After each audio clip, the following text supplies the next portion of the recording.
What's up, everybody? It's your boy Zara, All Rights Reserved. You'll probably see that I did a live to try and get some insight before I did this upload. I normally drop my uploads, but before them, I like to mix in live so I can gain some type of understanding. And the live is going to be about the escape plan. Now, the problem is, we seen people drive off in the front, okay? Now, there was a railroad behind Riva Motorsports. This railroad line led around two certain sections that escaping would have been easy. It would have been easy to get away. So our theory that we were looking into is whether or not the true people who committed this crime rode along the railroad as these suspects were getting back into the van that they allegedly parked across the street. We don't see that on camera. We just see them trying to get in a van out front. Remember, Diedrich entered through the front. So did all of the suspects. But we don't see any escape except people on dirt bikes escaping out the front and they're riding away. That was noted. Now also remember the pseudo witnesses we had. They claimed to have been down the street and have heard about it and then rushed to the scene. How would they be down the street prepared to rush to the scene if nothing was going to happen? They had to have predisposed knowledge of it. Understand, one of them also said to me, I love that day. So there was something very fishy about that altogether that really never got hashed out. Understand that there was no way for you to be on a dirt bike if the officers of the law are approaching from the front. So what was really going on? What was really happening with this setup? And I'm really trying to figure out what they were trying to dictate as truth or lies behind the escape plan. That was the whole premise of what we were trying to get into. As I said, there's a railroad that ran behind Riva Motorsports. There was no camera action viewed about who was riding away on that. But we already called out the fact that where were the cameras all around the back and the side and the areas. Remember, it was only cameras visualized released on the inside and the front. And when I did it on the front, it showed bikes there, then they were gone. It showed stuff there, then it was gone. Then it was, like, you get me? It was there, then gone. There, then gone. Like, it would look like the footage was tampered with. I have no proof of this. It could have been fully good, but it made no sense. I saw bikes there, then bikes disappeared. They weren't magicians. Come on now. It made no sense. That was our confusion. You get me? That's let alone they're still having trouble identifying the individual that got out and ran from the car when it happened with them. I showed the picture. The look on his face, it wasn't that of being struck by any weapon of any sort. It looked like he was out of it. It almost looked like his lips were changing colors. That's when the theory was giving about was he poisoned. You get me? That's where people came in saying that. Now, there's many different angles we could look at it. But that was a major angle that was never satisfied with the answer. So if that was the case, are you telling me that a bloodless crime scene, no blood in the car, no type of situation showing me, no distress on his face showing me that he was actually even shot?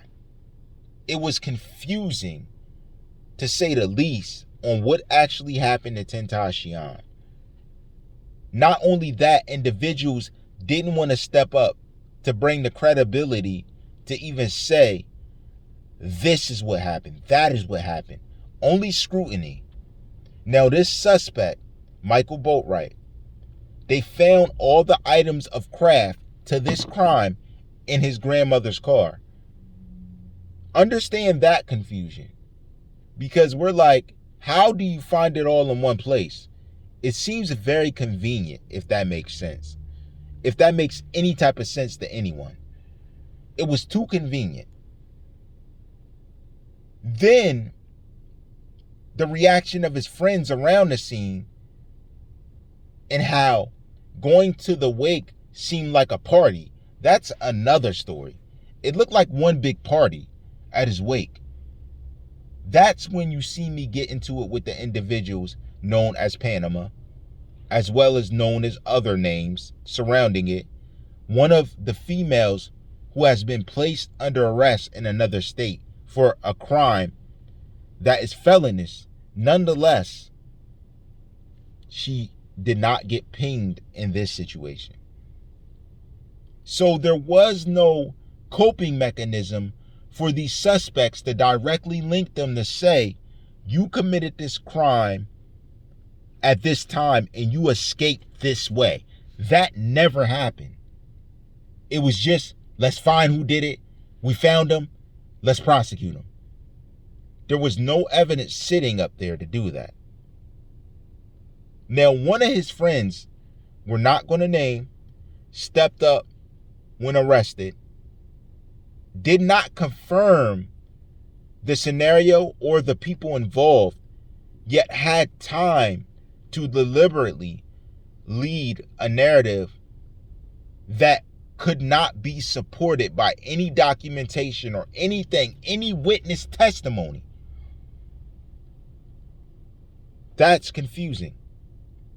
The next thing that I'm going to address is beforehand, the prior incidents that even sparked confusion into this whole scenario. And I'm going to ask a specific question of you, Jenny. You don't have to answer. Matter of fact, I advise you to answer at your own behest and be very careful, because there's no evidence supporting against or for. It is a question, okay? That seems, you guys don't like questions. They don't like questions. If an investigation's happening, questions come up. You don't like that. Why? Now, y'all know I did what I did. I did the crime. I did the time. I answered all my questions. That's the thing. You guys dip, duck, and dodge. I stood my ground against official questioning. I don't get how you guys can. I'm not officially questioning you as the law enforcement officer. I'm questioning what you told the public in your statements, in your stories, that you want me to believe as credible. That's what I'm questioning. Okay?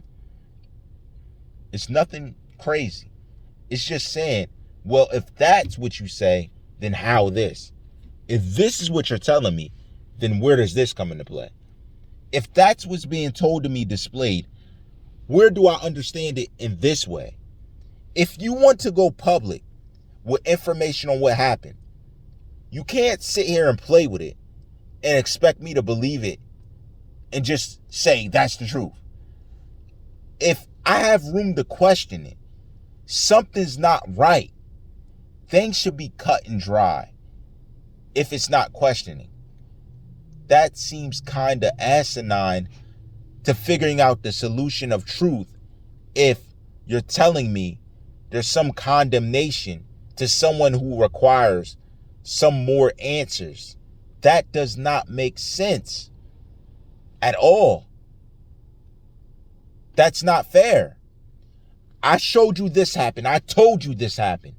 Did not say that was the uncle. Did not say. But it wasn't. It didn't look like him. But that couldn't have happened if this happened. Do you get where the questioning comes in? It's that simple. You gave me the narrative. You told me this. You released that. Publicly, it released here. This is what the magazine says happened. That magazine said this. That author said this. He's saying this. Oh, did you know that the book said that? Oh, did you know the footage showed this? And then you want to play it like I'm stupid. Come on, man. Really? Then you have one suspect kind of saying something, kind of not. Insinuating something, then saying something else. That's confusion. No case is going to be cut and dry when confusion like that exists. It makes no sense, and that's what I'm trying to say. What was the escape plan? Did someone use the railroad? Where's the footage from the railroad area? Riva, I know you got cameras there. I proved that already. Where's that footage that shows me the railroad area that runs near your establishment? Your GM didn't even want to speak to me. Your workers were scared. Why? I need a badge number. All rights reserved.